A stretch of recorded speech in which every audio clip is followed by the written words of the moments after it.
How's everyone doing? You all right? Yeah, nice to see loads of familiar faces.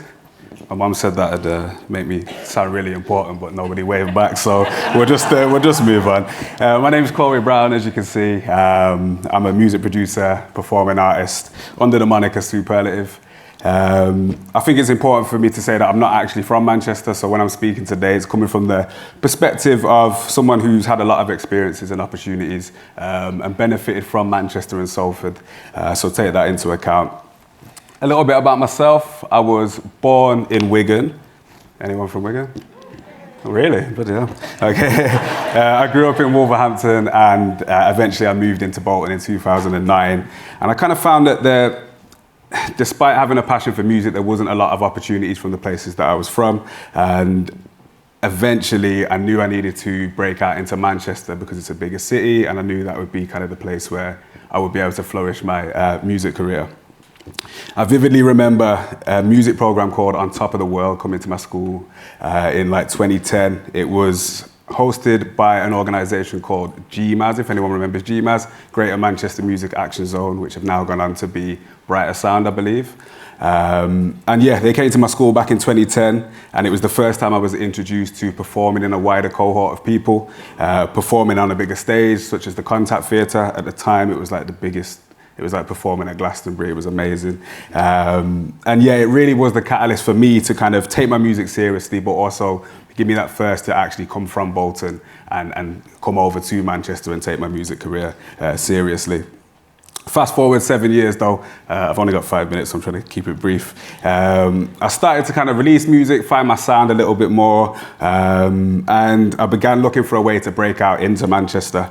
My mate rang me and he's like, oh, there's this opportunity at Reform Radio. It's a radio production course at the time. And I was like, yeah, mate, I'm not really that interested in radio production, but I knew I needed to get into Manchester, so I took on the opportunity. For those that don't know what Reform Radio are, they're a social enterprise. They offer creative training and wellbeing support and personal development opportunities. But for me, they were an integral part of me being able to actually get to Manchester. At the time, I couldn't afford to constantly come from Bolton to Manchester, and they facilitated that. They paid for my transport and made that possible. Also, I was part of their Sound Camp programme, which allowed me to collaborate with artists from Manchester, perform at Night and Day and Manchester International Festival. And most notably, I got to release a song with Mr. Scruff, the Manchester legend, if you know Mr. Scruff. We got tunes together. Come on, nice. Yeah. And I think they must have seen the potential in me because they put me forward for a Youth Music Award, Outstanding Act at the Youth Music Awards, and I went on to win that. And that today is one of my nicest personal achievements in music. Nice one. I've actually written everybody claps here in the speech, so you really smashed that. But no, I'm trying to speak really, really fast there because I'm trying to condense a 6-year relationship with this city into like 5 minutes, and I could go on forever into detail about my first performance at the Thirsty Scholar, to performing at Band on the Wall, Blues Kitchen, and Factory International's Aviva Studios. But I think it's important for me to mention key parts of my journey that have been directly attributed to being a creative in this great city. And Factory International, one of those organisations that as of recent, they've really had my back. They've allowed me the opportunity to take on roles as a freelance artist, and they've given me the space to operate as a creative outside of my normal skill set. And in 2023, I was part of the Reframe residency, which was designed to uplift emerging black creatives within the UK. Factory International worked alongside the South Bank Centre, Apple, and the Midlands Arts Centre in Birmingham to create an exhibition by black creatives from a variety of sectors within the arts. For me, though, it was more than just the credentials of working with everyone. It was kind of, as a black British man, I've always felt a bit outside of my Jamaican culture and my British culture, and I've kind of struggled with identity in that way. And this programme kind of allowed me the strength to see the unity of my peers in Manchester, but also it just made me like really proud to be black. We were walking through London, like 80 of us, walking through the South Bank Centre. It was like this. It was like, yeah, man, this is my people. So it was really nice. Pressing for time. So finally, I've spoken a lot about Manchester and its importance of me coming to the city, but I think one of the most impactful organisations that have helped me get my music outside of Manchester and into the bigger world is BBC introduced it in MediaCity, Salford City, just around the corner. And they've championed me every step of my career. I've gone on to be introducing Track of the Week. I've been played on One Extra, BBC Six Music. Done more stuff, to be fair, but I've not got time. So yeah, they've continued to show me love whenever I release, and I owe that to BBC Manchester a lot, and I thank them for that. And yeah, I think I'll finish by saying I'm not a travel guide, as you can tell, not the best travel guide, but if you are a creative or an organisation thinking of coming to Manchester or Salford, hopefully my brief experience can kind of give you an insight of what, as a creative from the outskirts, has been able to benefit from coming to a city like Manchester and Salford. Once again, I'm Corey Brown, and thank you for listening.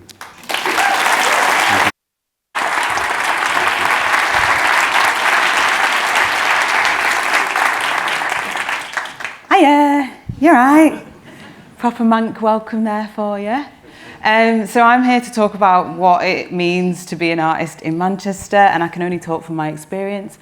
So let's go, because I've only got 5 minutes. So I like to start off by going, who am I? Because I've come on stage and I shouldn't assume that you know who I am, particularly because we're so wonderfully international today. It's very nice.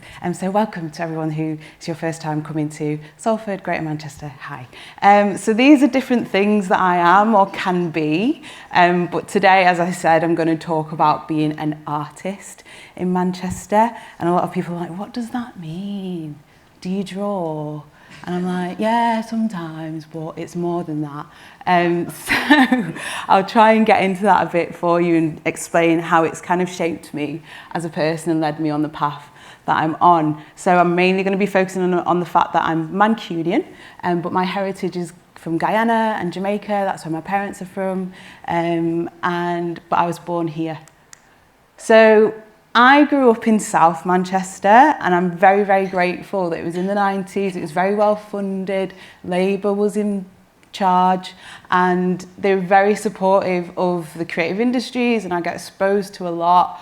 I got exposed to a lot of art, a lot of artists, a lot of cultural spaces, and I got to do loads of fun stuff like this, being a carnival princess, and I did win that year. My face was on the newspaper, it was really fun. So I was a participant as well as being an audience member. I would go to so many things. I was going to ballet, I was doing Indian music, I was doing steel pans, I was going to knitting class, I was doing it all. And I was also very sporty, but we won't get into that. But yeah, so I say to people that because I got exposed to so much art just in my everyday and through school, I didn't actually study it. So I created a solo show. I used to do a lot of workshops for people. I was shadowing when I was like 15 and then started to deliver workshops when I was like 16. And I developed as a musician as well and started to launch music and perform. But a lot of people, I always used to say, I was like, I came at it from the side. So I was also studying to be a maths teacher. I did politics and philosophy. I didn't feel like I needed to do anything formal because I had so much opportunity around me, and I'm really grateful for that. But it did come to that point where I felt like I was having to decide. People were asking me, why are you doing this? What are you going to be? You're studying politics, you're going to be a politician. And I was just like, I don't know. I just like doing what I do. And I'm glad that I was in an environment that allowed me to do that and explore and just connect with people and just keep figuring it out. A really poignant time was when I connected with Contact Theatre, which is on Oxford Road. If you get to visit, please do. It looks like a big castle, it's really fun. But I really got to flex my agency in that space. I set up a night that still runs, it's on this week. It's called One Might Stand, with this amazing poet called Reese, supporting other poets. But I ran the Young Company for 6 years, so that was really transformative for me, because then I was like, okay, this isn't just about making art. Like, I'm having impact in the city. I've got a budget. I'm connecting to the health sector. I'm connecting with politicians. I'm having to speak to the council. So it really gave me a sense of how my culture and art fed into the ecology of the city and impacted people. And we were attracting young people to the company, but they were studying to be doctors and architects. They weren't trying to be actors. So it was really brilliant. And this show, There Is a Light, was about young people who've been diagnosed with cancer, and it was funded by the Wellcome Trust, and we toured it to conferences, so it wasn't going to like theatre spaces. So it was really exciting for me to get a sense of, oh, I can be a leader here. So I really started to get into governance, funding, and figuring out what does this mean. And meanwhile, I was still making shows, touring a book, won an award, got to launch an album and stuff like that. So I was still being creative, and then lockdown happened, but I was still just like, what can I do? Let's work for the Arts Council. And I really think that it's because I was an artist that I was able to go through that time and just navigate and do all of this stuff. I'm really rushing it now because I've only got 30 seconds. But I became a chair of a charity as well that gives funding to radical artists that wouldn't get normal kinds of funding. I got to go to Singapore, do a bit of creative mathematics stuff as a researcher, and I was the artistic director of Contacts for 2 years. And I really felt like I got to make my mark there and make some work that I'm very proud of. But I'm just continuing on in my journey. I feel boundless. That's what being in this city does. It gives you a sense of yourself, and you know that there's a strong history here. People like Arthur Lewis, who was the first black lecturer ever in the UK, came here to the University of Manchester, and he was the first black person to win a Nobel Prize in a science discipline. And being in a city with that kind of heritage just emboldens you and makes you know that you've got something that you need to continue. And I'll leave it there. Thank you.